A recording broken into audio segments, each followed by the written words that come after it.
Là, je vais vous présenter, ça c'est des extraits d'entrevues, je vais revenir un petit peu plus tard, je vais parler des directions d'école aussi.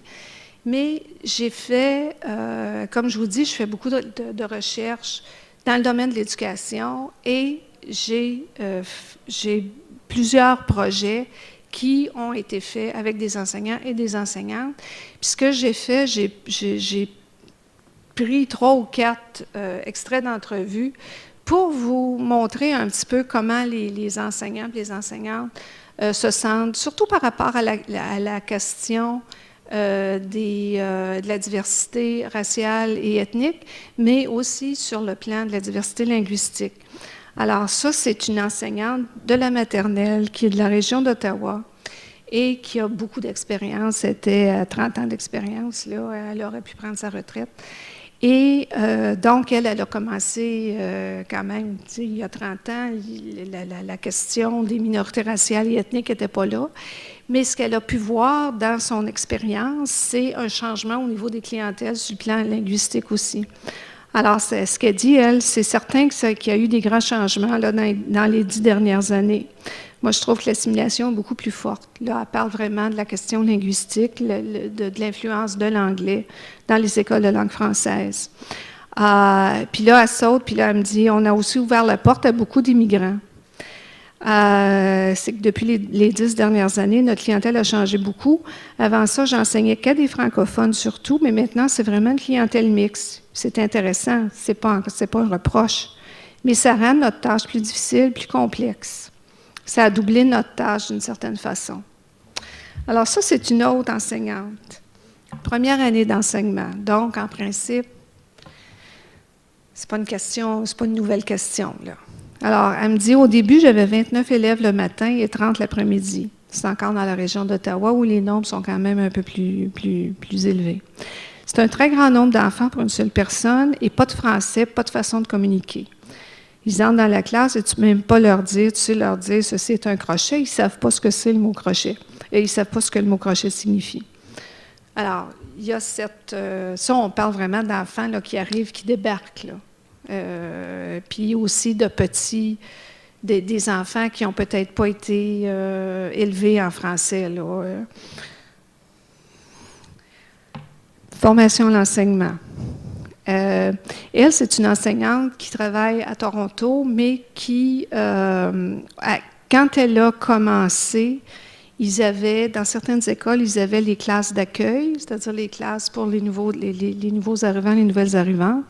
Alors, elle a dit, j'ai fait ça pour 1 an, la classe d'accueil. Il n'y avait pas de structure, on ne m'avait pas donné de structure. Comment m'occuper de cette classe d'accueil? Je faisais ce que je pensais qu'il fallait que je fasse, selon ce que je voyais, ce que j'observais, les difficultés. J'étais à bout de ressources. Puis même les nouveaux arrivants, je trouvais qu'on ne s'en occupait pas bien dans cette classe d'accueil-là. Il n'y avait pas grand-chose pour eux. Moi, je n'avais pas d'expérience. On me donne une classe d'accueil. J'avais entendu dire que le directeur ne voulait pas vraiment aller voir cette classe d'accueil-là. Donc, c'est une réalité là, qui,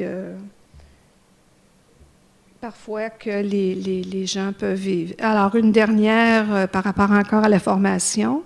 Ça, c'est 5 ans d'expérience, c'est quand même relativement nouveau dans la profession. Non, pas de formation pour enseigner aux enfants des minorités raciales et ethniques. On insistait cependant sur l'importance de respecter tous les élèves.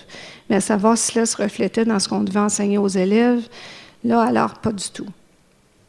OK?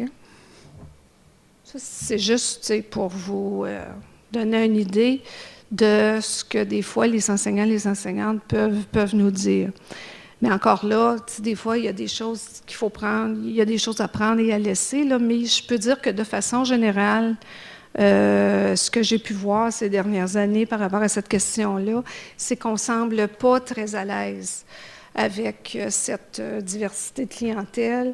Et la question à se poser, c'est peut-être à savoir, est-ce qu'on ne se sent pas à l'aise parce que, bon,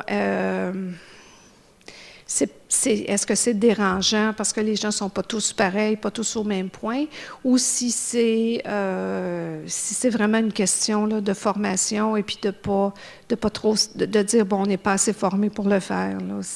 À un moment donné, quand on se rend compte que le discours ne change pas, de décennie en décennie, parce que c'est la même chose du côté majoritaire, c'est la même chose aussi depuis des années.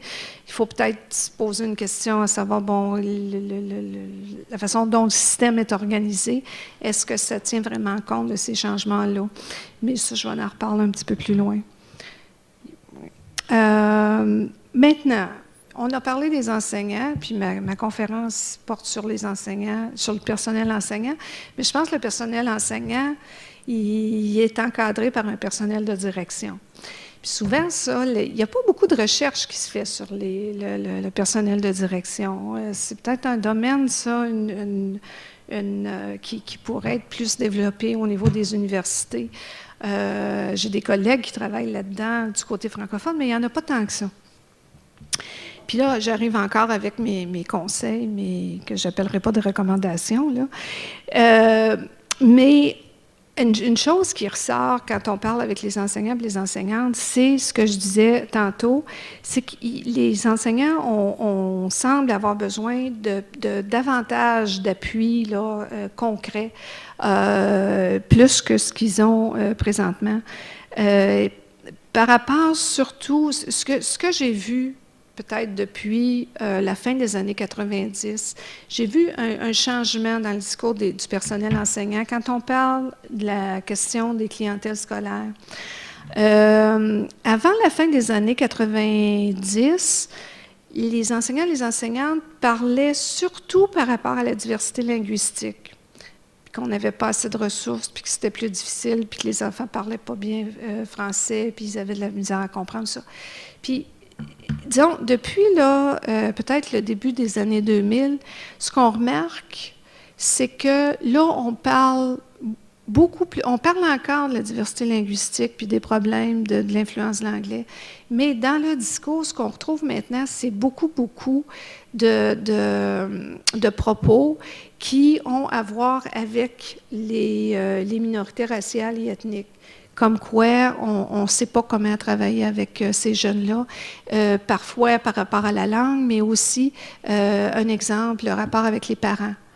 Les parents qui peut-être ne parlent pas le français pour une raison quelconque, là, ou au niveau des valeurs, au niveau de comment les parents de ces enfants-là, de ces nouveaux arrivants-là, comment ils perçoivent l'école, comment ils perçoivent l'enseignante ou l'enseignant, ça peut... Je sais que j'ai travaillé dans une école à Ottawa avec des enseignants, des enseignantes sur l'identité enseignante et plusieurs d'entre elles éprouvaient des problèmes au niveau de la communication avec les parents, c'est-à-dire les attentes des parents étaient très différentes des attentes de l'école, par exemple. Comment les parents parfois perçoivent le personnel enseignant. Alors, c'est toutes des choses ça, auxquelles auparavant les enseignantes n'avaient pas nécessairement affaire à composer là.